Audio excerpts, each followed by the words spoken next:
मध्य प्रदेश की राजनीति में एक बार फिर से मंत्रिमंडल विस्तार की चर्चाएं जोर पकड़ने लगी है। इस अटकल को हवा मुख्यमंत्री मोहन यादव के हाल ही में लिए गए एक बड़े फैसले से मिली है।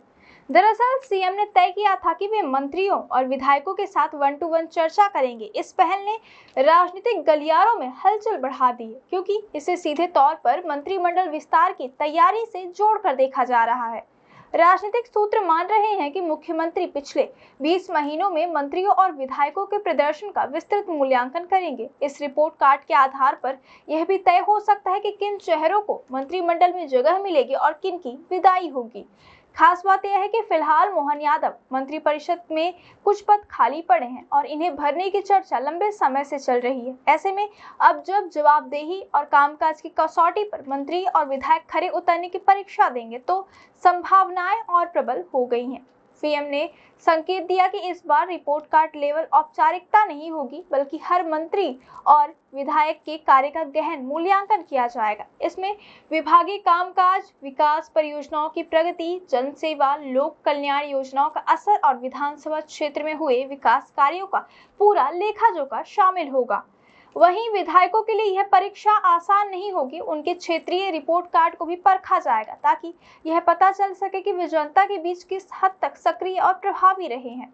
हाल ही में कई मामलों में विधायकों और प्रशासन के बीच समन्वय की कमी उजागर हुई है, इसलिए सीएम ने तय किया कि इस मुद्दे को भी गंभीरता से लिया जाएगा। वैसे भी मध्य प्रदेश की राजनीति में मंत्रिमंडल विस्तार के कई समीकरण लगातार उभरते रहते हैं। मौजूदा समय में मंत्रिमंडल में लगभग 4 पद खाली है और इन्हें भरने की मांग समय समय पर उठती रहती है।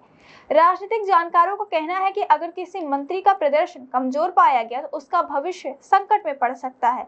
वहीं दूसरी ओर विस्तार के समय पिछड़े वर्ग, महिलाओं, युवाओं और जनजातीय समुदाय को अधिक प्रतिनिधित्व देने की भी संभावनाएं हैं। यानी मंत्रिमंडल विस्तार केवल राजनीतिक समीकरणों का खेल नहीं होगा, बल्कि क्षमता और जवाबदेही भी इसका अहम हिस्सा बनेगी। सूत्रों के मुताबिक मुख्यमंत्री मोहन यादव अक्टूबर महीने में व्यक्तिगत बैठक शुरू करेंगे। इन बैठक में मंत्री अपने विभाग की उपलब्धियां और चुनौतियां उनके सामने रखेंगे। सीएम भी उन्हें सुधार और कामकाज की दिशा में स्पष्ट सुझाव देंगे। इन चर्चाओं में यह साफ हो जाएगा कि अब तक किन विभागों ने अपेक्षाओं के अनुरूप काम किया है और कहां कमी रह गई है। इसके आधार पर ही मंत्रिमंडल विस्तार की रूपरेखा अंतिम रूप से तय की जाएगी।